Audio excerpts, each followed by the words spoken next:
Bem-vindo ao Conselho Consultivo. Para sair da crise, o caminho que tem sido apontado para Portugal é o aumento das exportações e a busca de novos mercados. Mas o que é que o país pode fazer para se posicionar numa nova rota comercial e como é que se muda a ligação forte aos parceiros europeus? São alguns dos temas para a conversa neste Conselho Consultivo.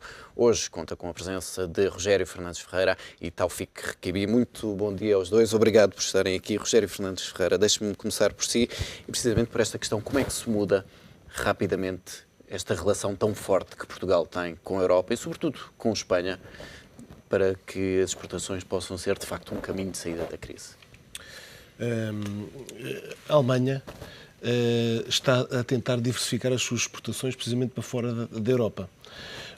Portugal está aqui numa situação muito privilegiada, porque julgo que Portugal pode ser um pouco a plataforma, uma plataforma europeia da África, da Ásia e da América Latina. E precisamente porque tem ligações históricas que podem ser muito bem aproveitadas e aprofundadas com o Brasil, com os países africanos de língua portuguesa e até, de alguma forma, com a China. Portanto, Portugal podia ser um pouco aquilo que o Dubai quer fazer agora, ser um ponto de encontro de várias civilizações. E para isso tem, aliás, uma situação geográfica ímpar. A dificuldade está sobretudo no tempo que um processo desses demora, não é? Estamos a querer fazer demasiado rápido essa transição? Apesar de tudo, esse caminho está relativamente traçado. Se nós olharmos, nós temos portos de águas profundas, esses países também têm, e, portanto, vamos apostar um pouco nos portos de Setúbal ou de Leixões, e principalmente de Sines, conjugado com um comboio de mercadorias de alta velocidade, que faça a ligação à Europa, e precisamente nestas ligações com a comunidade dos países de língua portuguesa. Portugal tem aqui, obviamente, um lugar privilegiado. Para isso tem vários mecanismos ao seu dispor. E, designadamente, se me permitem, para falar aqui no aspecto setorial, os aspectos fiscais. Enquanto que os regimes fiscais europeus estão, apesar de tudo, sujeitos a algumas regras, nomeadamente nos impostos indiretos, estão sujeitos já a algum grau de harmonização, o certo é que há um bocadinho de mais liberdade de negociação e de acordo com estes países. Portanto, eu acho que Portugal, por exemplo, devia apostar nesta matéria, na internacionalização, e precisamente na celebração de convenções de dupla tributação com prioridade nacional com todos os países de língua portuguesa. Apesar de tudo, é esta a aposta que está a fazer, não tem sido conseguido, mas de facto sei que o Governo está empenhado, por exemplo, em celebrar o primeiro acordo de dupla tributação com Angola. Angola não tem ainda nenhum acordo de dupla tributação, não tem necessidade. O seu sistema fiscal está ainda muito dependente da ligação ao petróleo, mas provavelmente Portugal pode vir a ser, se houver vontade política de ambos os Estados, ser o primeiro país a assinar uma convenção de dupla tributação com Angola. Espero que não seja a Holanda. E isso poderia certamente dar aqui um impulso. Taoufik Requibi, pegando precisamente nesta questão daquilo que o Governo pode fazer, a diplomacia económica é importante para abrir caminho para as empresas portuguesas? Sem dúvida que a diplomacia económica é importante. Eu gostaria aqui até aproveitar esta oportunidade que está-me a dar de falar sobre a diplomacia económica para saudar um pouco o esforço que está a ser desenvolvido por a AICEP, que muitas vezes passa despercebido, mas que está a fazer um trabalho de grande relevo. Só que, se por um lado a diplomacia económica é algo que é necessário, revela-se muito insuficiente, porque o problema é essencialmente um problema de competitividade da própria economia portuguesa, que passa por um conjunto de soluções, nomeadamente aquelas que o meu colega de painel citou, a nível da logística, do transporte multimodal, intermodal, de tornar Portugal uma plataforma logística giratória virada para vários espaços do mundo. Mas a competitividade resulta da crise económica que estamos a viver, que está agravada pela crise orçamental. E até agora nós focamos essencialmente o nosso esforço nos custos, isto é, exportamos porque temos produtos relativamente mais baratos.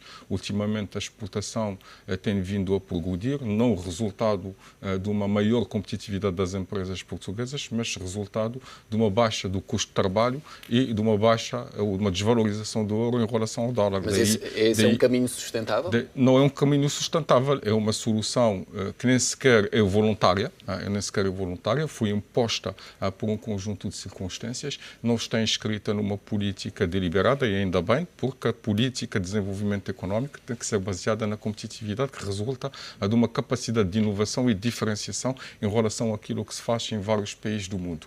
Hoje o mundo é global, as regras de jogo mudaram completamente, há novos protagonistas, há novas fontes do poder e hoje o Estado não é tudo. Ou seja, o Estado tem que ser alguém de facilitador, tem que deixar fazer, tem que reduzir substancialmente os impostos em relação às empresas para permitir que Portugal volte a ser um espaço atrativo, para evitar as deslocalizações, porque em vez, sobretudo, de focar a atenção na atração do investimento direto estrangeiro, também temos que focar a atração de manter aquilo que já temos e evitar que se possa deslocar ao estrangeiro. Agora, evidentemente, Portugal tem que fazer algumas escolhas em termos de espaços geográficos onde quer apostar para promover as suas exportações. Hoje esta dependência da União Europeia, que está na ordem dos 80%, basicamente com a Espanha, é uma dependência problemática e parece-me que Portugal tem duas vias: o optar pela proximidade geográfica, nas suas diversificações, ou pela proximidade cultural. E se olharmos para a proximidade geográfica, neste caso estaremos a falar do Norte da África. Estamos a falar do Norte da África, da bacia do Mediterrâneo, onde existem já acordos de dupla tributação firmados, onde existe, acima de tudo, um acordo de associação com a União Europeia, que se traduziu, isto passou despercebido e não foi muito focado nos órgãos de comunicação social. As zonas de comércio livre já entraram em funcionamento em relação a alguns países. Ou seja, as exportações europeias, por exemplo, para um país como Marrocos, já são isentas de direitos alfandegários, completamente isentas. Isto quer dizer que o espaço geográfico de Marrocos está, na prática, dentro do mercado único europeu, em termos de intercâmbio, e julgo que as empresas devem se lembrar que existe uma possibilidade nestes países que não deixam de ser também emergentes, por seus recursos naturais, pela taxa de crescimento. Estamos a falar de taxas de crescimento nestes mercados da ordem dos 3,5%, 4%.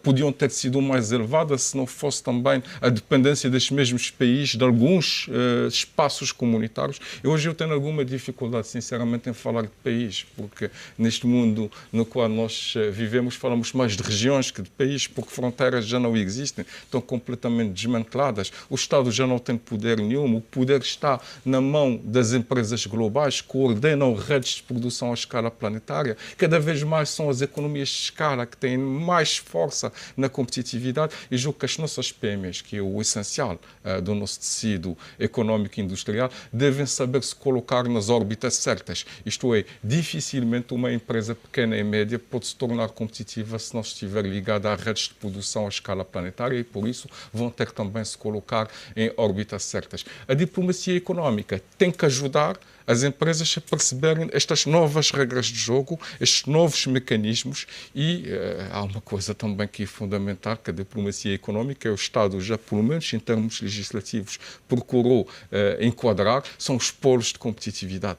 Polos de competitividade onde o que é essencial não é só a escala e a produção a menor custo, mas essencialmente as sinergias que se podem se produzir nas relações entre universidades, empresas, instituições financeiras, poder local, instituições de formação. Portanto, isto tudo, se reunir à volta de uma competência distintiva, à volta de uma fileira, o Souto falou de setores, eu acho, de fileiras bem específicas, pode resultar em melhorias e maior visibilidade à escala planetária. E deixe-me pegar precisamente nessa questão das sinergias. José Fernandes Ferreira, aquilo que se nota das empresas portuguesas é ainda alguma aversão às sinergias e às parcerias quando procuram novos mercados. Cada empresa tenta descobrir por si um novo mercado e ficar com essa oportunidade só para si? As empresas portuguesas, digamos, nas últimas décadas andaram muito fechadas e, portanto, abriram-se à Europa, apesar de tudo, com a entrada no mercado europeu. Mas esqueceram-se do resto do mundo. E Portugal tem, de facto, aqui uma situação privilegiadíssima para ser, de facto, a tal plataforma de que eu falei, de ligação ao Brasil e, portanto, ao Mercosul, à África, e nomeadamente à África lusófona, e também à Ásia. E tem esta ligação aos portos que, de facto, que devia ser explorado. Os portos europeus são portos saturados. Portanto, Portugal devia apostar, essencialmente, nesta ligação, que é uma ligação ao mar, agora que se fala tanto, com esta ligação, de facto, de mercadorias ferroviária de alta velocidade. Para isto há mecanismos que podem ser aproveitados. Eu, por acaso, um pouco para este programa, recolhi só algumas parangonas dos últimas 2-3 semanas nos jornais e, de facto, é uma coisa impressionante verificar-se coisas como esta. Grupo ENI descobre mais gás natural em Moçambique. Comércio com a China e os países de língua portuguesa, no primeiro semestre de 2012, 64 mil milhões de dólares. Grupo pesqueiro chinês vai construir armazém frigorífico em Cabo Verde. Galp faz descoberta de grande dimensão de gás natural em Moçambique, esta já é um pouco mais antiga. Empresas brasileiras de tecnologias industriais de emissão empresarial em Moçambique. Cabo Verde vai ter 2 hotéis geridos pelo Grupo Wilton. Zona Multimédia reforça operações em Angola e Moçambique. Porto Maputo, cá está. Porto Maputo vai duplicar o tráfego até 2018. Novo aeroporto em Luanda, novo reforço do Porto e novo porto em Cabinda. China State Oil pretende investir no projeto Centro-Sul, transporte de energia de Caurabaça até aos centros de consumo. Estados Unidos da América abriram linhas de crédito para projetos de empresários em Angola. Grupo chinês Sumitomo interessado em explorar petróleo em Angola. Grupo Anglo-American entra na exploração de carvão em Moçambique. Grupo PTT da Tailândia pretende expandir-se em Moçambique. Portanto, há aqui uma panóplia de oportunidades na lusofonia em que Portugal tem que ser, de facto, parte integrante. Aliás, Portugal tem este know-how de experiência que estes outros países necessitam e permite, por outro lado, uma ligação ao Brasil, à Ásia e à Europa, que estes países também necessitam neste mundo global que aqui estamos a falar. Mas Portugal não poderá ter perdido já essa oportunidade? Eu julgo que não. Portugal tem que fazer estas reformas estruturais que, apesar de tudo, se adivinham que são absolutamente necessárias. Portugal tem que emagrecer o Estado. E quando se fala aqui o Estado, às vezes confunde-se um pouco o Estado Central, fala-se muito no Estado Central e menos no regional e no local. Portugal tem que fazer uma profunda reforma, porventura constitucional, ao nível das administrações regionais, locais e no setor empresarial público. Quer dizer, acho que isto é óbvio. Os impostos, de facto, como nós dizemos, não podem aumentar mais, pelo menos em termos de taxas nominais. É evidente que há aqui uma franja ainda muito grande ao nível da evasão fiscal que é preciso, digamos, colmatar e atingir. Portanto, há uma série ainda de empresas portuguesas que não estão dentro do sistema fiscal e, portanto, de facto, os procedimentos e os processos informáticos, digamos, atacam quem está no sistema. E, portanto, há também aqui um outro nível que também é importante salientar, que é este, por um lado, o da internacionalização, mas também o lado da simplificação e, naturalmente, o lado das garantias e dos direitos das empresas, das pessoas e dos contribuintes. Portanto, há aqui uma série de aspectos que têm que ser ponderados no novo mundo em que Portugal está inserido, que é um mundo global, mas o mundo que nós vivemos e onde estamos situados, que é o europeu, que está, de facto, com uma crise que pode ser uma janela de oportunidades.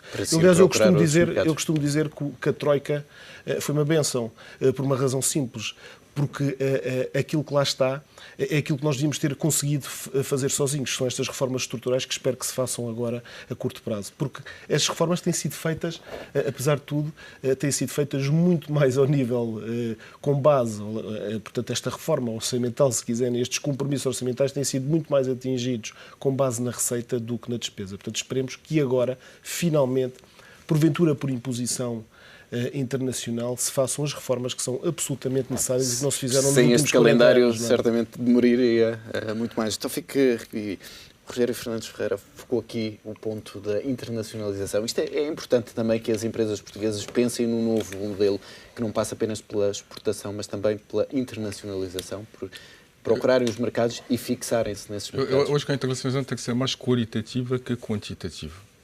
Nós temos uma economia demasiadamente alicerçada nos serviços. E muitas das vezes nós, quando falamos de internacionalização, falamos de exportação de produtos, de investimentos em bens industriais, mas esquecemos muitas vezes a exportação dos serviços, nomeadamente a participação em grandes obras, a participação na pesquisa mineira, petrolífera, etc, etc. Só que o problema que reside aqui é saber qual será o retorno em termos de riqueza para a economia portuguesa, para a economia nacional. Porque hoje o capital é volátil e não quer dizer que os bons resultados que as nossas grandes empresas conseguem realizar lá fora tenha algum impacto sobre a economia do mercado interno, nomeadamente em termos de criação de empregos, em termos de reorientação da nossa economia para outras fileiras de atividade, etc. Portanto, temos que ter algum cuidado quando estamos a falar da internacionalização das empresas portuguesas, porque nem sempre esta internacionalização tem um retorno positivo, muitas vezes corresponde a deslocalizações irremediáveis e definitivas para o estrangeiro e depois a própria mais-valia que se cria lá fora, depois é reorientada para outros mercados e acabamos por não beneficiar diretamente deste mesmo processo da internacionalização. Eu acho que os serviços podem ser, com certeza, uma área muito interessante. A lusofonia, com certeza, a questão cultural é fundamental, embora pode ser também enganadora, porque em termos culturais o facto de haver uma proximidade psicolinguística não quer dizer que existe um conhecimento real da realidade cultural. Aliás, nós temos alguns exemplos sintomáticos e paradigmáticos de grandes empresas nossas que se internacionalizaram para o Brasil e que nos primeiros anos tiveram resultados negativos devido à falta da compreensão, porque não existe um Brasil, existem vários Brasis que têm perfis culturais completamente diferentes. Portanto, a lusofonia e a cultura é um aspecto muito importante a considerar, embora contrasta com a proximidade, porque são países longínquos do ponto de vista geográfico, tornam a operação logística muito mais complicada. A questão da plataforma logística, transporte multimodal e da atratividade, digamos, das mercadorias para o seu reencaminhamento para o resto da Europa parece-me interessante, porque 60% a 70% do tráfego marítimo internacional passa pelas costas portuguesas, mas não para aqui. Nós vimos passar os navios, mas não conseguem entrar porque nós não conseguimos os atrair, mas isto deve ser completado com outra coisa qualquer, com o aperfeiçoamento das mercadorias, linhas de montagem de produtos sensíveis tecnologicamente, que hoje as grandes multinacionais têm alguma dificuldade em fabricá-los a 100% em determinados países asiáticos, sob pena de serem clonados, copiados e depois fazerem perder todo o investimento que foi feito na área da investigação e desenvolvimento e depois esta questão da investigação e desenvolvimento da inovação. Hoje, isto representa um custo enormíssimo. Investigar, desenvolver,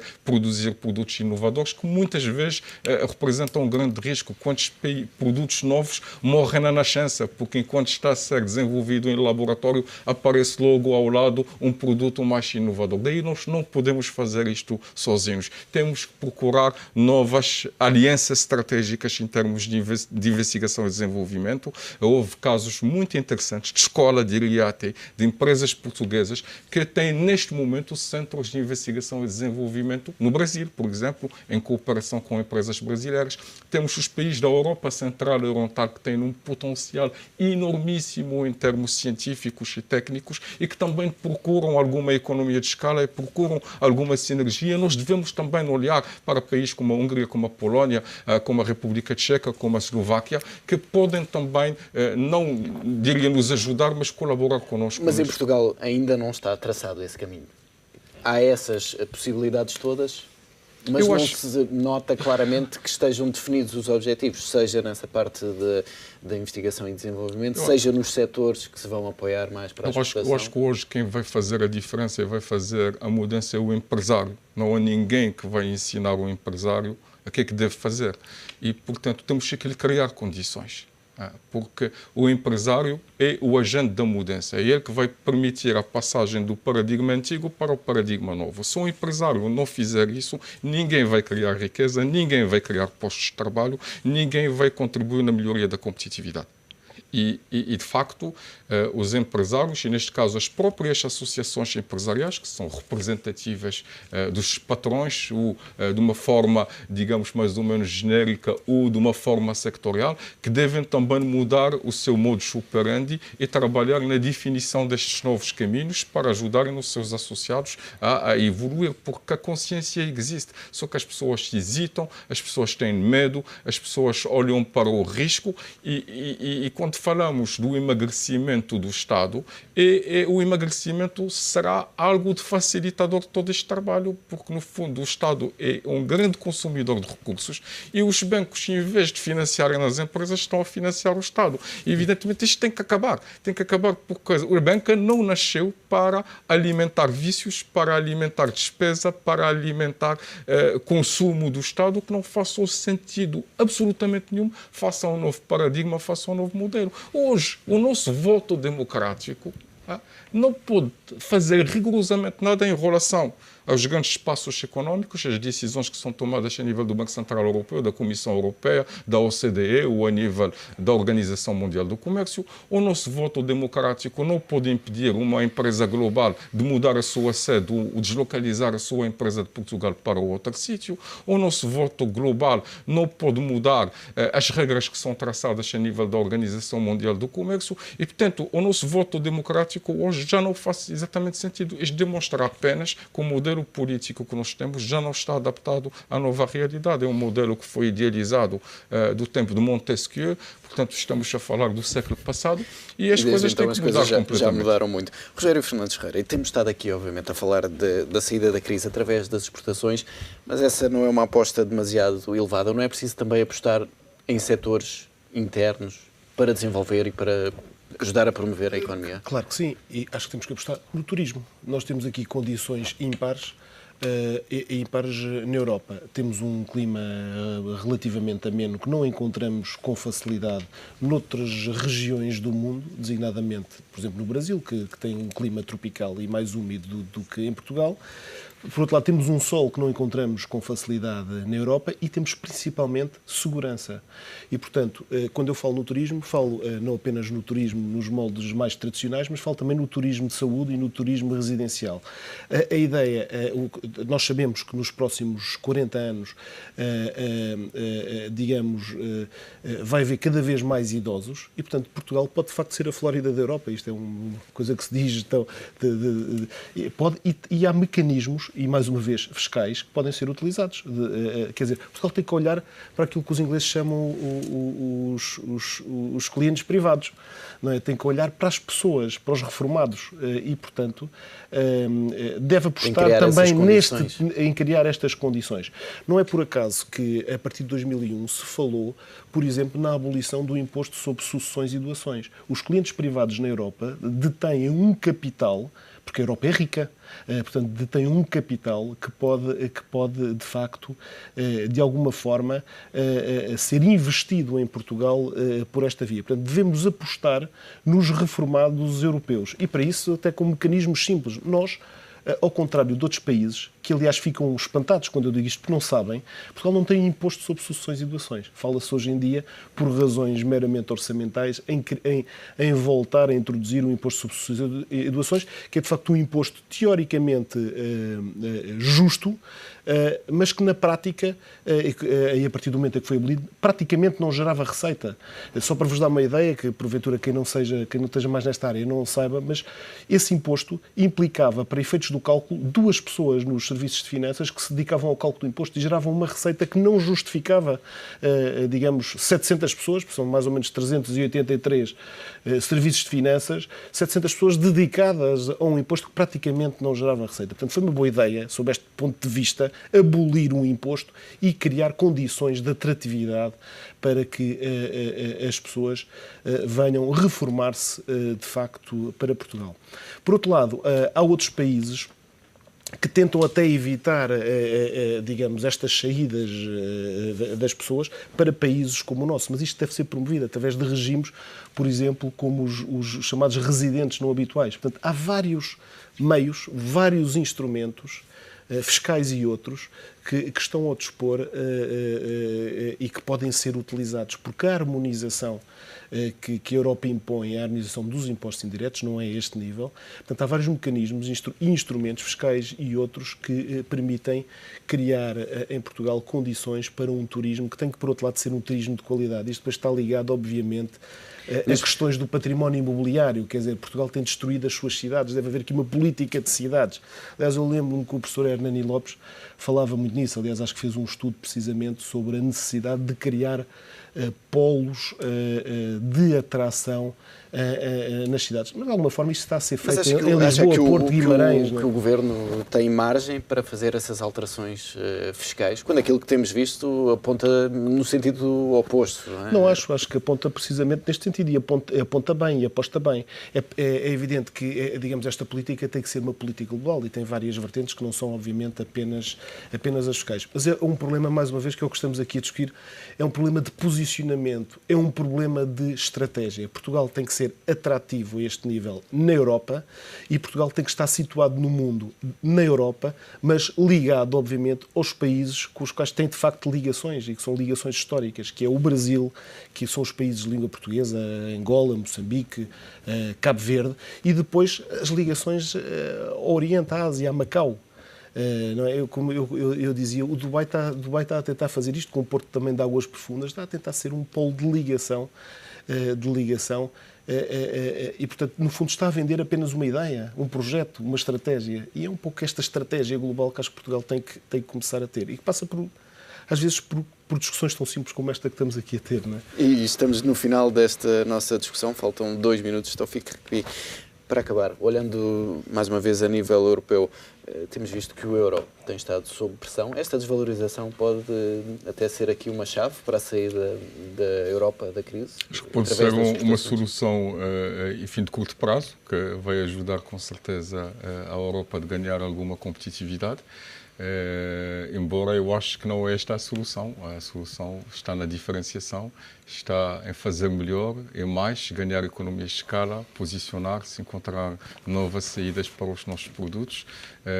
Hoje a nossa balança comercial está sedentária porque simplesmente estamos a consumir cada vez menos e só queria tomar a questão fiscal, uma redução do IRC não quer dizer necessariamente que vai complicar a vida ao Estado, porque vai permitir gerar mais receita fiscal, porque vamos criar mais emprego, vamos estimular o consumo, vai haver mais receitas do IVA. Temos uma base de coleta maior. Exatamente. E hoje é fundamental para o Portugal ser mais atrativo, reduzir a carga fiscal sobre as empresas. Sem isso não vamos a lado nenhum. Terminamos com esse recado, Taoufik Ruffi. Rogério Fernando Ferreira, muito obrigado pela presença neste Conselho Consultivo.